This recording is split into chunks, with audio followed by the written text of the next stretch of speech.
हम झुग्गियों में रहने वाले खानाबदोश लोग थे, जो कभी किसी शहर तो कभी किसी शहर जाकर आबाद होते हैं। थोड़े ही दिन पहले हमने अहमदाबाद कॉलोनी के बाहर पड़े खाली प्लाट में पड़ाव डाला। मेरा नाम रशीदा है। बचपन से ही मुझे घर घर जाके भीख मांगने की आदत पड़ गई थी और अब वक्त के साथ साथ मेरी आदत और पुख्ता हो गई। अब मैं सड़कों पर जाके कभी भीख मांगने लगती। जब मैं 20 साल की हुई तो मेरी जिंदगी में एक नहायत अजीब वाक़या पेश आया।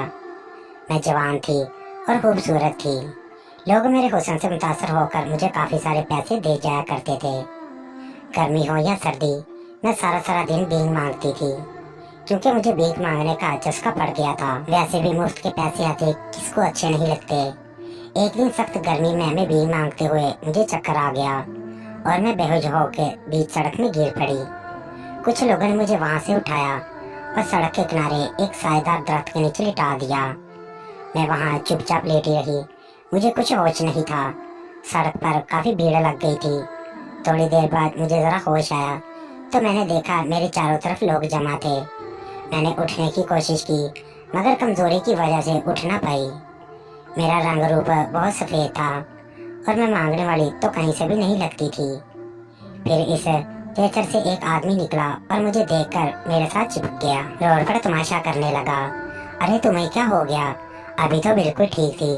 चलो तुम्हें अस्पताल ले चलता हूँ। लोगों ने समझा कि शायद वो मेरा शौहर है।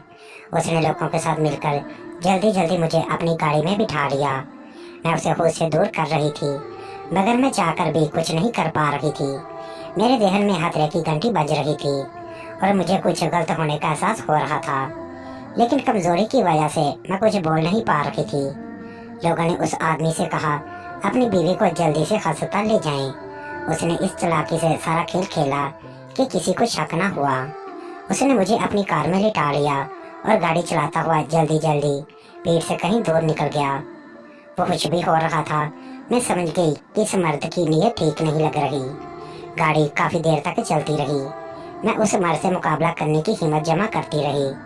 जब मुझ में कुछ जमा हुई तो मैंने गाड़ी में इधर उधर नजर दौड़ाई। सीट के पास ही मुझे एक नोकदार लोहा नजर आया। गाड़ी उस वक्त किसी सुनसान इलाके से आहिस्ता गुजर रही थी। मैं एकदम उठी और इस लोहे का नोकदार हिस्सा उस मर्द के सर पर दे मारा और अपने ही ख्यालों में गुम था और इस अचानक हमले के लिए बिल्कुल भी तैयार नहीं था। गाड़ी बेकाबू हो गई और एक सुनसान इलाके में हादसे का शिकार हो गई और लड़खड़ाती हुई किसी दरख्त के साथ जा टकराई। मेरे कपड़े जगह फट गए थे और जिस्म पर कुछ खरोंचें भी आई थी। सर पर लोहे का डंडा खाने के बाद उस आदमी का जिस्म भी लहूलुहान था। वो इस खाल में भी गाड़ी से निकला और मेरी तरफ बढ़ा और मुझसे उठने लगा। मेरे कुछ भी समझ नहीं आ रहा था कि मैं इन हालात में क्या करूं। मैंने उसे जोर से धक्का दिया तो वो दूर जाके गिरा। बस मैंने इन्हीं लम्हात को गनीमत जाना और गाड़ी की तरफ दौड़ लगा दी। मैंने गाड़ी में से ही लोहे का और राड निकाला और उस आदमी की तरफ बढ़ने लगी कि वह बहुत बुरी हालत में था, मगर उसके बावजूद भी वह उस वक्त किसी दरिंदे से कम ना लग रहा था। वो बस किसी भी वक्त मुझे पर जिपना चाहता था। जैसे ही वो मेरे करीब आया और मुझे दबोचना चाहा, मैंने वो लोहे का डंडा ऐन उसके मर्दाना हिस्से पर मार दिया और दर्द से बलबलाने लगा। मगर मैं अपनी जान और इज्जत बचाने के लिए इस पर वार करती रही, यहाँ तक कि वो बिल्कुल ही बेजान होकर गिर पड़ा। क्या मुझे यकीन हो गया कि अब मुझे इससे कोई खतरा नहीं। मैंने वो लोहे का डंडा वहीं फेंका और सांस लेने की वहीं जमीन पर बैठ गई।